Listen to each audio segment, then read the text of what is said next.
Welcome. Thank you. All right. So I don't think I need to introduce what Google is to people here, but I am going to introduce you. So you're the Director of User Experience at Google Nest. What is, to someone who maybe has problems actually programming like a microwave, what does that mean? What does that look like? Everyone has problems with a microwave.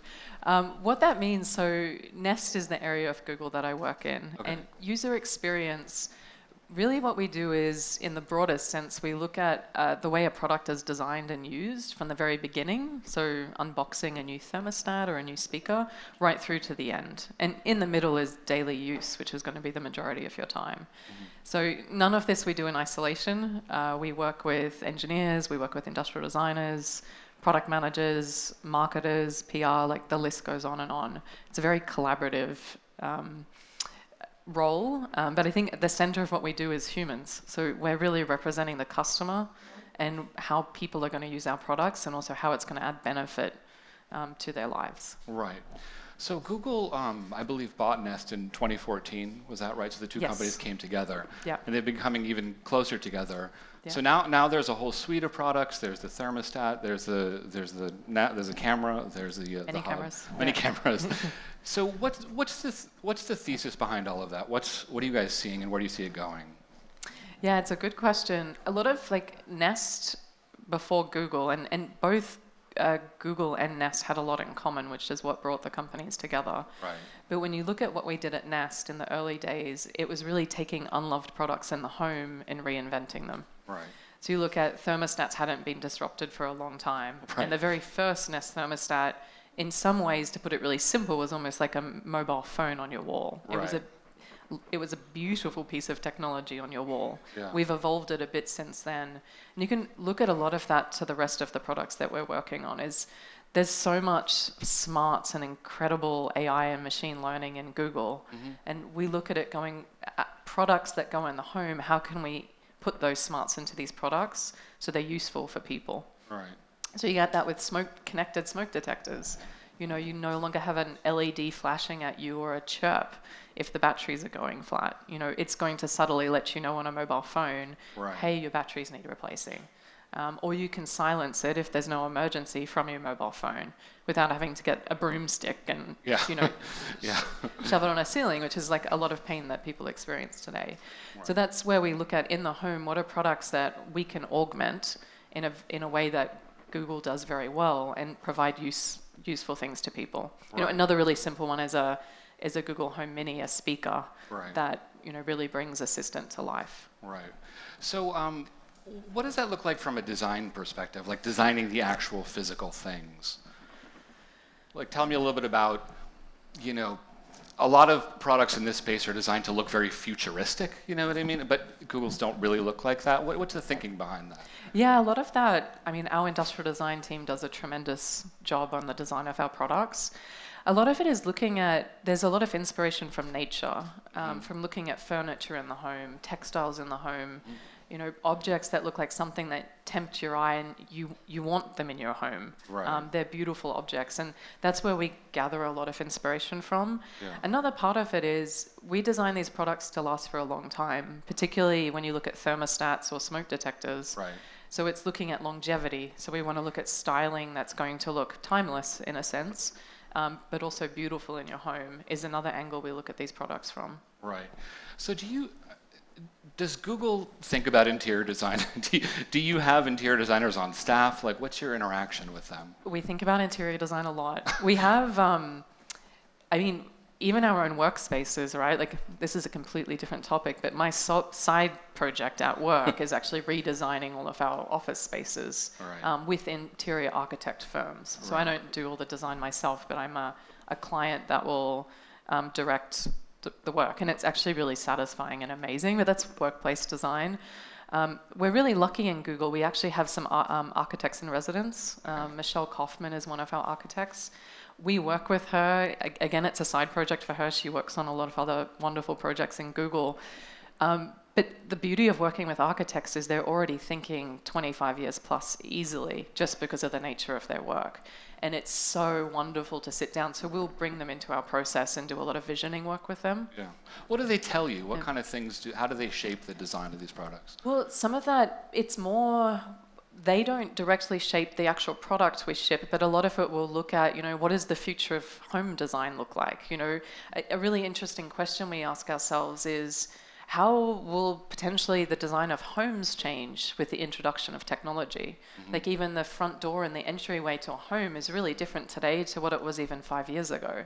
You've got video doorbells, you've got smart locks, you've got all of these products coming around your entryway.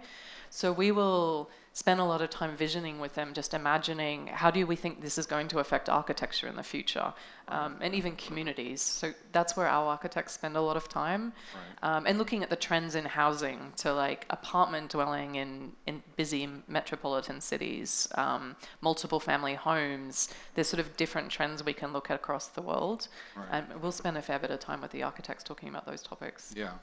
We're going to watch a video in a second, but there's a great quote in it where Ivy Ross says that in 10 years this technology will be invisible, and so there's a lot of time spent now making it beautiful.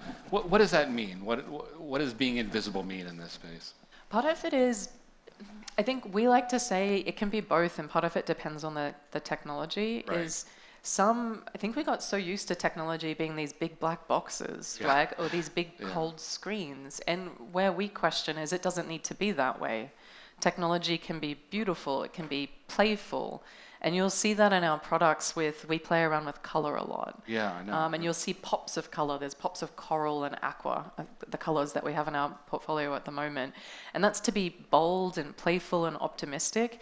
And I think there was just such a trend towards these black boxes, and we really question that it doesn't need to be that way anymore. And I think that goes the same with technology being invisible. A lot of what we look at is your home is a really sacred place. And for me personally, I think it's an absolute privilege to design products people will welcome into their home. And I think with that comes it's technology getting out of the way for people to interact with their family, with themselves. And that's a lot of what we look at and what inspires us to really make things simpler and push them more into the background. Right. So, maybe 20 years ago, the players in this space were these sort of mid-sized companies. You have Crestron and Lutron, which still exist, but now it's the tech giants who are trying to get into the home. What's the competition up to, and how are you guys trying to stand out? Because there's other people doing this. Yeah, I think in a way, one way I look at the competition is we're both pushing the edges, right? Which I think can ultimately and hopefully pay off for people, because we're pushing technology, we're also looking at designing the best thing we can for people.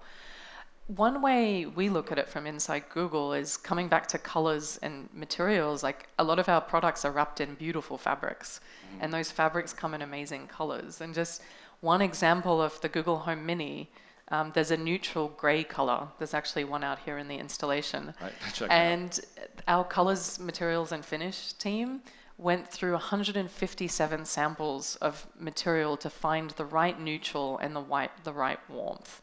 And I think what I'm getting at there is the attention to detail and the sort of relentless care to pick the right thing for our brand, but also for customers' homes and these products that are going to last a long time, is an area where we really push ourselves at Google. And part of that also goes with the sounds that we compose that come out of our device. Like, I have an amazing audio design team that works on those sounds. Like how are they, and they're all hand composed by that team. How does that sound happen in your home that it's in a way that it's not going to disrupt your life? Right through to the animations that pop on all of our screens. Right. So there's like a very fine-tuned attention to the detail of the design of the products Exactly. themselves. I think and then the other part, sustainability is huge for us. Right.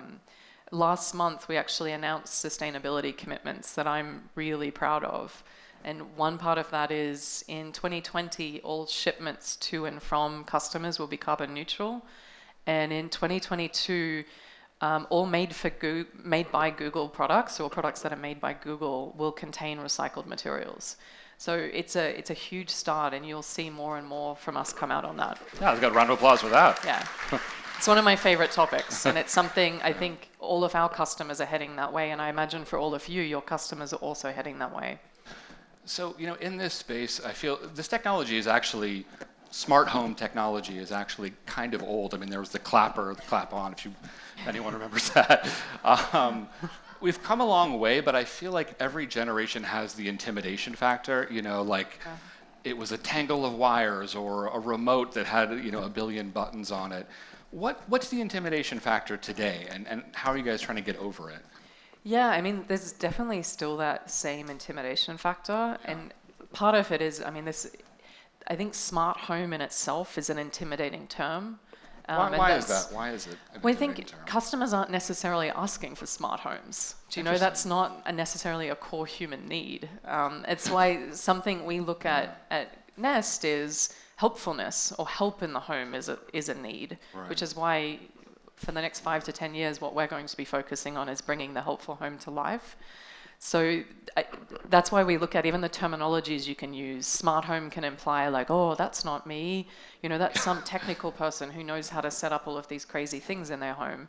So that in itself can be very intimidating. Right. I think the other part is we focus a lot on this in the user experience team. Is probably one of the most pivotal points is when if you choose to buy something, or someone might gift you one of these products, that as you unbox that product, it feels delightful. That the object is beautiful.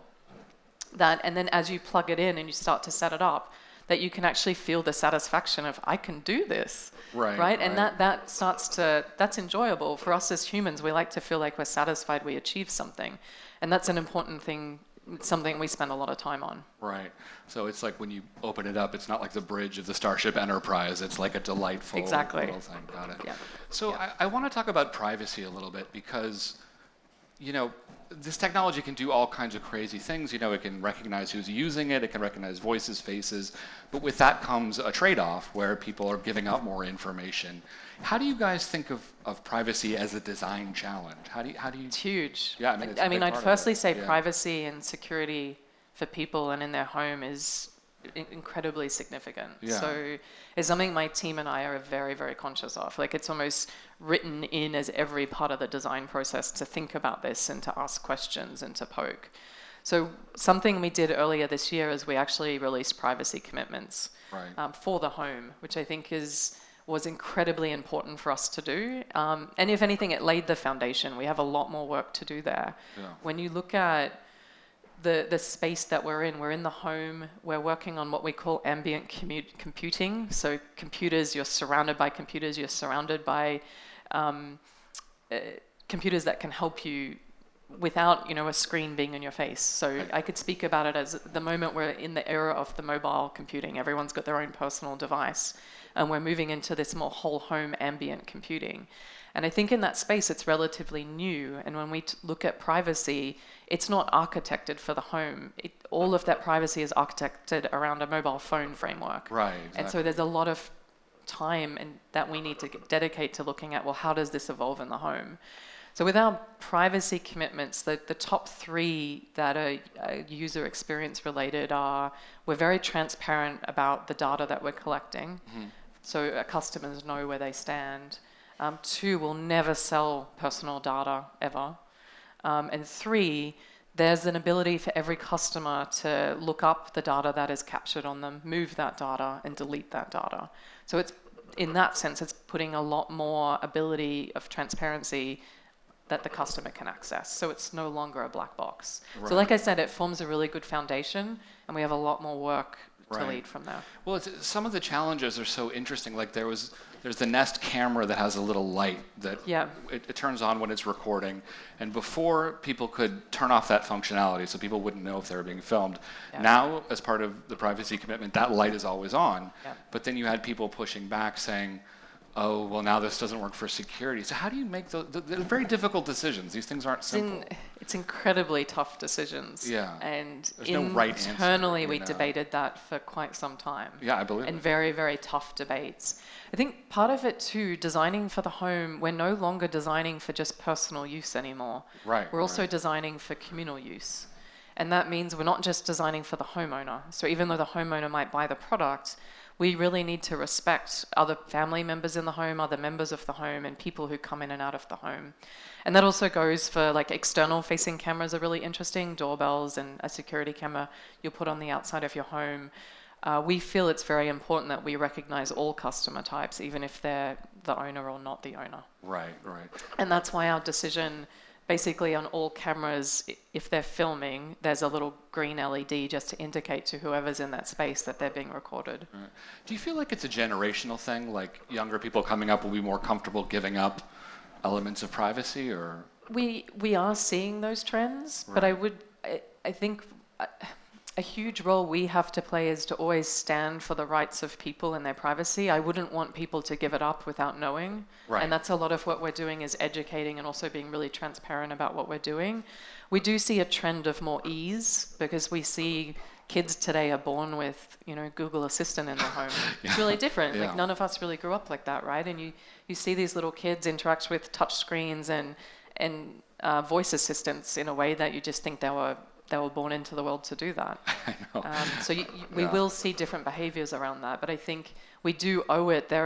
We still remain with fundamental human needs, right, of connecting with each other, of being heard, of being seen, and that to me will always be the center of the home. Right.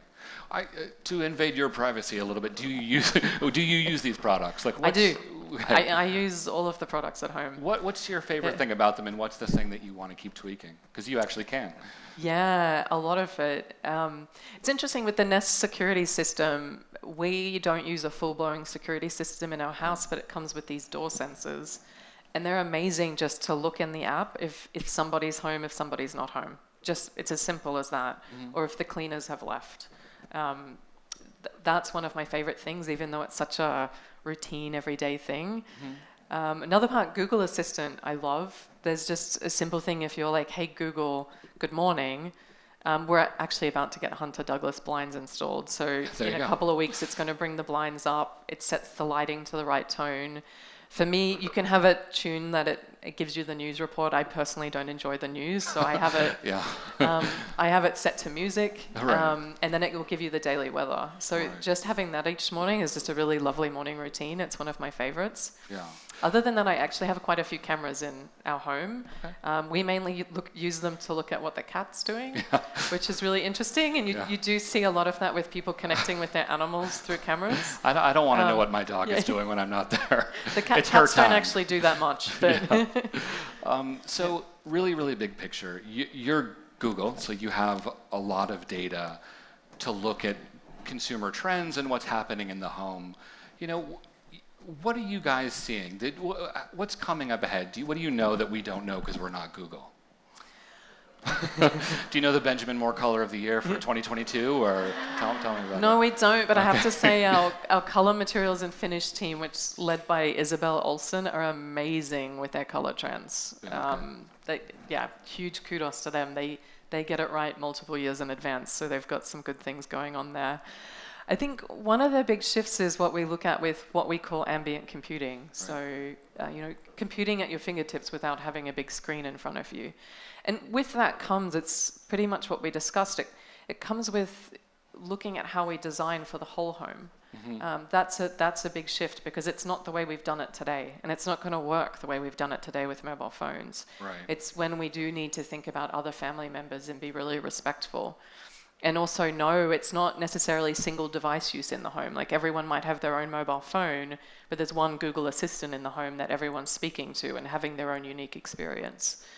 I think with that, and I think it's complementary, is also what we look at as well-being. There's a lot, and you see it in the industry today, there's a lot coming out about well-being. And I think that's well-being in the home as in personal health, but there's also digital well-being. So something we think about a lot is, today, when you look at mobile phone use, and there's a lot written about this, there's a lot of pretty unhealthy habits that have been formed around mobile phones. Yeah. And we look at that going, okay, we see that today, 10 years later.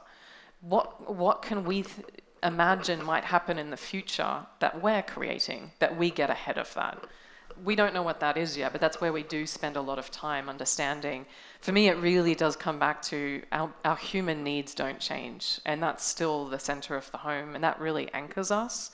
But we do have, there's this big shift with ambient computing, and trying to map out what are the benefits, what are the potential downsides to that, is a space that we're spending a lot of time in. So we may not be addicted to our phones in 10 years. Is there hope? I hope not. Okay. Yeah, I do. Yeah. I do see hope. Yeah. I'm very optimistic with this. And I think the other one is sustainability. It's huge for us. there's a lot, I mean, even with our sustainability commitments, they're amazing, but it's a first step. Yeah. So I think we're going to see a lot more there. We have time for a couple quick questions. Now is your chance to ask Google something. Google. We've got a hand in the middle back there. All right, I see a hand in the middle. I'm going to make my way. Oh my goodness, it's the lovely Monica Beegler. Hi. Here, let's hand Monica a mic. There you go. Hi. I'm just wondering about how do you bridge the gap between consumers who are buying these devices and using it for, checking the weather and playing music, but then they want to make that greater connection with their home into the assistant and connecting it to the television and really maximizing, its potential, but maybe they don't know how to do that. Is there something that Google is doing to try and help them make that connection? Yeah, it's such a great question. It's very front of mind for us. Yeah.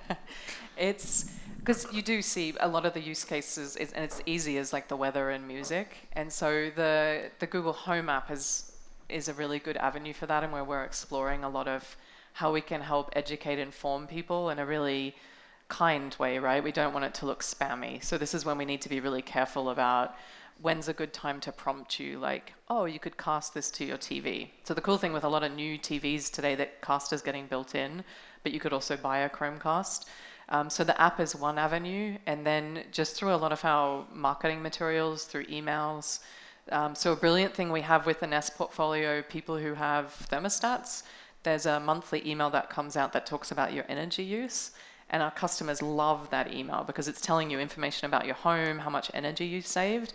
So that's one where we educate from the energy space, and we're also looking at how can we add extra bits of information there that help people learn more about their home, personal insights. So those are the avenues we're looking at there. Else, right up front here. Two up front. I'm going to run here and run there. Yes, Liz Nightingale, you had a question. One of the things that I saw that was very captivating was the weaving of your fabrics. I mean, clearly, do you weave them? Do you have a mill? How does that whole process work? Because it's become very obvious through the video that fabric plays a huge role in your design. Yeah, fabric is a huge role, and Isabel Olsen, who's my colleague who was on the film, she leads one of the teams she leads is our color materials and fabrics team. So, finishes team. So this is her expertise, but we do custom make our fabrics with vendors. It's a very deeply involved process because a lot of it is when you look at the Google Home Mini, we actually have LEDs shining through that plastic.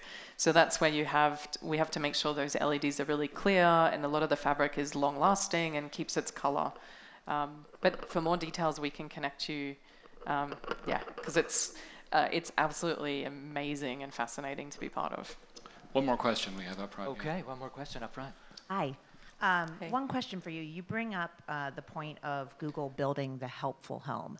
And I know Nest is now a part of the Google family. Here we are a room of a lot of brands in the home world. How much of your focus is on incorporating other brands into the Google technology versus bringing that technology in-house at Google? Yeah, it's a good question. It's both. Yeah, it's both. So we're laying a lot of the foundation for the products we make at Google, as well as building a platform where other companies and third parties can plug into. So there's lots of, like, a really good example, like as Google, we're not going to make every product, we can't. And a lot of Google's history is partnering with other companies. I think that's the magic. It's not a closed ecosystem. So one good example is we have a lock that we call the Nest Yale lock. And that's a good example because we're not the lock experts. Like, locks are incredible and very technical, and there are companies who have been doing it for hundreds of years. So in that case, we partnered with Yale to create the lock. So you can imagine other partnerships we'll do with companies. And then from the simplest sense, it's pretty easy to just connect with Actions on Google Assistant, which is any products that want to have Google Assistant involved. So it's a simple way of saying there's a lot of tiers for other companies to connect with us. But it's a huge part of what our mission is over the next 5 years. That's all the time we have for questions. But I want to thank Kate, but you have an announcement you wanted to make. Oh yeah, I have an announcement. We're really excited today for all of you to experience the Helpful Home. And we are giving away to every conference attendee a Nest Hub. Ooh, which is really exciting. that is exciting. Sorry. We had to get an Oprah moment into the conference. It's So not it's- under your seat. You will need a white ticket to get it that was given to you. I think everyone was given a white ticket at the door. It's so nice to be the gift bearer. And you'll be able to pick, they come in a range of colors, so hopefully you'll get a choice. Yeah. So we're going to take a 20-minute break, get snacks, because lunch isn't coming till 2. Okay? Thank you, everybody. Thank you.